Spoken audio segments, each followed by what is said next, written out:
Chapter 8. The sun had not yet set. Shadows were long and disordered on the streets of Ponyville. A very determined unicorn strode through the town, with very little sense of distraction that seemed common to his kind. Every step seemed purposeful, his eyes scanning to and fro, occasionally glancing upward, as though he was looking for something. "You there!" cried Bucky, calling out to a Pegasus reclining lazily on a cloud. "Me?" replied the Pegasus, sounding a bit tired. "Yeah, you. Are you part of Derpy's flock?" asked Bucky. The Pegasus stared down at Bucky, now fully awake, aware, and alert. "Yeah, I remember you. You buzzed me and harassed me along with a bunch of other Pegasi," commented Bucky. "Where does Miss Derpy Hooves live? I really need to talk to her. It is really very important," explained Bucky. I don't know if I should tell you," the Pegasus said slowly. "Hey, look here, Featherbrain. Derpy chased me first," Bucky snapped. That certainly seemed to get the Pegasus's attention. It glared down at him, eyes wide. Thunderlane rolled off of his cloud and glided down to the ground, staring at the unicorn during his entire descent. When Thunderlane landed, he spoke. "You're braver than I thought you'd be. You have a lot of nerve calling me Featherbrain." "I like that. Derpy deserves somebody brave to look after her." Bucky heaved a sigh of relief. "Come on, you uptight screwhead." "Follow me," invited Thunderlane, taking off at a brisk trot, laughing and chuckling as he did so. "You be nice to her. If you hurt her, you will answer to all of us. We see all," Thunderlane said, looking Bucky in the eye. "You hurt her foals, and you are hurting our foals. We look after our own," Thunderlane added. "I know. I get it. I understand," said Bucky, nervously dancing on his hooves. "And good luck." "I think I might see why Derpy chased you," Thunderlane said, smiling. He spread his wings wide, reared up on his hind legs, and then took off, kicking himself up into the air, his broad wings flapping quickly. Bucky stared at the door. He saw lights on inside. The house was on the smaller side, but well cared for. The thatched roof in good repair. The walls had fresh whitewash, and the windows had curtains. It certainly looked cozy and inviting. Bucky wasn't sure what he was expecting. Bucky swallowed a few times, took a deep breath, told his always lurking panic to take a flying buck at a rolling donut, and knocked upon the door. After a few moments of waiting, she answered. Bucky stood there stupidly. Derpy seemed very surprised to see him. Behind her, a purple unicorn filly stared at him, wide-eyed, a smile slowly spreading over her face. "Oh, hi!" gasped Derpy in surprise. I wasn't expecting you," she added. I had to drop by and say hello. I went through a lot of trouble to arrive on your doorstep. Is now a good time to talk for a few minutes?" asked Bucky. Well, I have to give Dinky a bath, and it is getting that time of the night for little foals to be prepared for bed. Whoa, wait, Sparkler, what are you doing?" Derpy cried in surprise as the unicorn filly had planted both front hooves on her mother's backside and was shoving her out the front door. Derpy was deposited outside, looking very surprised and confused. The door slammed shut. "I'll look after Dinky," Sparkler offered, her tone almost teasing. From the other side of the door, a faint trace of a giggle in her words. "Sparkler, I'm going to show some pony the photo album of your foal pictures," Derpy said, making a threat that only a mother could make. "You wouldn't dare!" cried Sparkler from indoors. There was a click as the door locked. Derpy sighed, fluffed her wings, and then looked at Bucky. "The upstairs window is open to allow the evening breeze in," said Derpy, looking sheepish and embarrassed. "I am actually a very good mother. Most of the time my foals don't get the drop on me, shove me outside, and lock the door behind me," she added, grinning and pushing her mane out of her eyes with her extended wing. Bucky stood there, not quite sure what to do next. He became painfully aware of two sets of eyes staring at him through the window. He felt his mouth go dry. Derpy stared at him awkwardly, now also aware of two sets of eyes, having turned to look at whatever Bucky seemed to be staring at. "Really, I am a much better mother than however this might look like right now, she repeated, sounding worried. I'm sure that you're a fine mother, replied Bucky. I mean, your daughter feels safe enough to shove you out the front door, so it seems logical that you were kind and good to them, explained Bucky. And Derpy began to make little embarrassed meeping sounds, her cheeks now as red as apples, her eyes scrunched close, and her muzzle scrunched up as she chewed on her lip.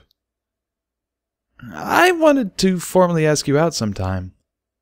I am aware of your duties as a mother, and I refuse to allow that to become a problem. I'd like to be your friend, and maybe something more, said Bucky, his voice cracking several times, and becoming a little high-pitched at the end. Aw, gasped Derpy, now rubbing one foreleg against the other, kicking the dirt with her raised hoof. She shyly batted her eyes at Bucky. They were moistened slightly, glossy with dampness. Well?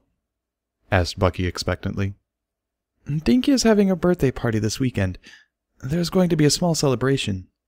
Dinky doesn't like big crowds, so there's only going to be a few ponies there. I'd like to have you there if you can make it, Derpy said in flustered tones, her wings now fluttering excitedly as she squirmed.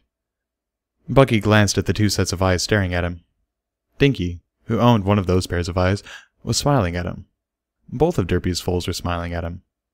It made him feel nervous. Not only was he thinking about dating a mare, he was thinking about dating a mare with foals.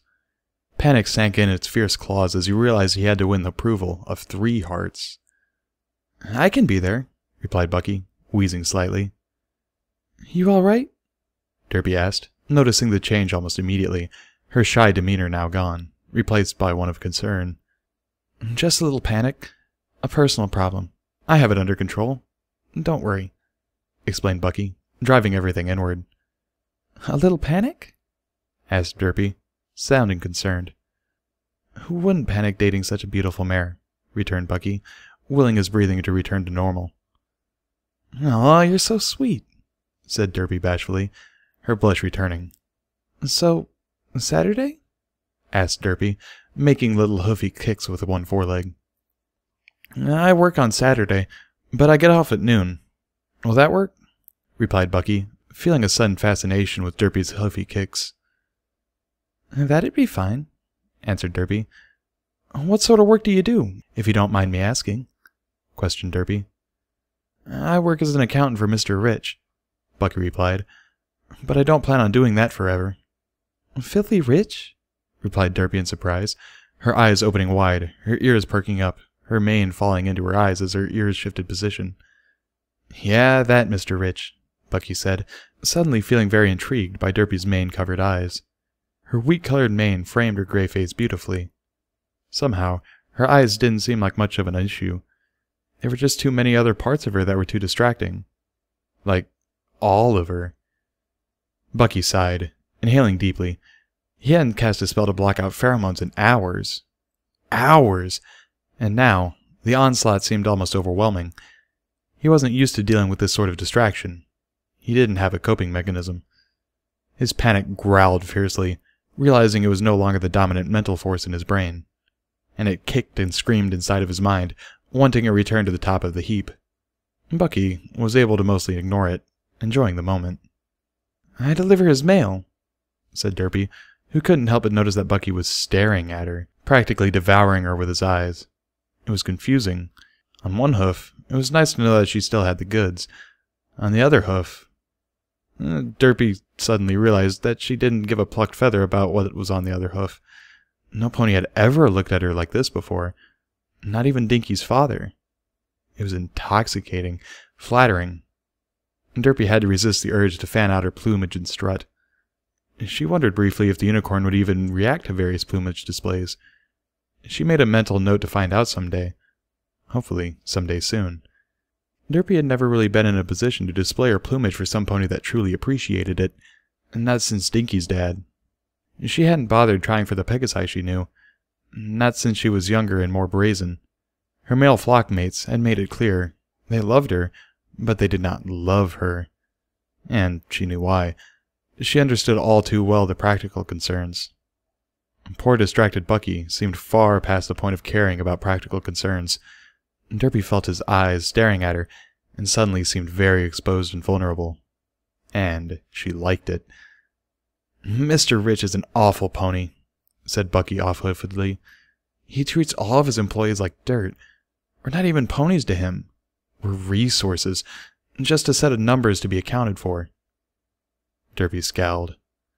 "That's awful," she muttered, distracted, thinking about her plumage and how badly her wings needed preening. She really hadn't been taking care of herself as much as she should. She sighed internally, realizing that she may have given up on life a little prematurely. Bucky couldn't help but notice the little beautiful details in Derpy's wings. Each feather started out slightly darker in the middle, fading out to a lighter shade of gray along the edges of each feather. Her wings were all of the subtle colors of a storm cloud. And they were beautiful.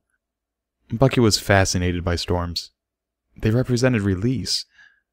Bucky didn't share the common fear of thunder and lightning that so many ground-dwelling ponies had. Storms were wild, chaotic release, something that Bucky deeply desired within himself. "I am falling in love with a storm cloud," he thought to himself, something unpredictable and dangerous. He'd been struck by lightning, and this Pegasus mare was responsible. "One day, I'm going to quit working for Mr. Rich, and work for myself. I want to brew beer, and start my own business. Working for Mr. Rich is a good way to get skills in running a business," said Bucky, painfully distracted. "I have a friend named Berry Punch, and she has a distillery," Derpy mentioned upon hearing Bucky's words. "Berry will be at the party on Saturday with Pina Colada, Dinky's best friend and Berry Punch's little sister. You should talk to her. I bet that she would hire you if you talked to her. It's rare to find a pony with hooch-related talents." Bucky had to replay Derpy's words several times in his head. He could have sworn he had heard the words smooch-related talents. He inhaled deeply, feeling as though he needed air, taking in another dose of pheromones. Derpy's wings continued to flutter, with Derpy feeling hot and a little sweaty. Derpy had no idea that her wing fluttering was dispersing her elevated pheromone-laden scent into the air and driving poor Bucky to distraction. Derpy had no notion whatsoever that there were major scent glands located in her wing joints, where her wings connected to her barrel, the hot and sweaty places that Derpy was currently feeling an itch in. Sweat flooded into her underwings, feeling hot, sticky, and itchy. Each flutter was causing little microscopic droplets to be dispersed into the air, to be inhaled by nearby ponies, most of whom had been exposed to pheromones their whole lives, and could selectively ignore the distracting scent unless choosing to focus their desire. Poor Bucky had no such tolerances to the airborne assault. He had not spent his whole life working up a resistance. He had simply isolated himself from the problem. And now, it was a problem. Biology was a harsh mistress, and she demanded recompensation for being ignored so long. Punishment where punishment was due. Bucky turned once again to the two faces peering at him through the window. "I look forward to meeting your girls on Saturday, Miss Hoves. I shall see you then. I have had a very long day, and I need to be heading home." "Good night, Bucky. I'm looking forward to Saturday," Derpy said, her voice a little husky. "I'll show you the photo album full of Sparkler's full pictures," she added in a loud voice. There was a loud scream from within the house, and Bucky could see Sparkler's mouth open wide in an O of terror as she screamed. Bucky laughed.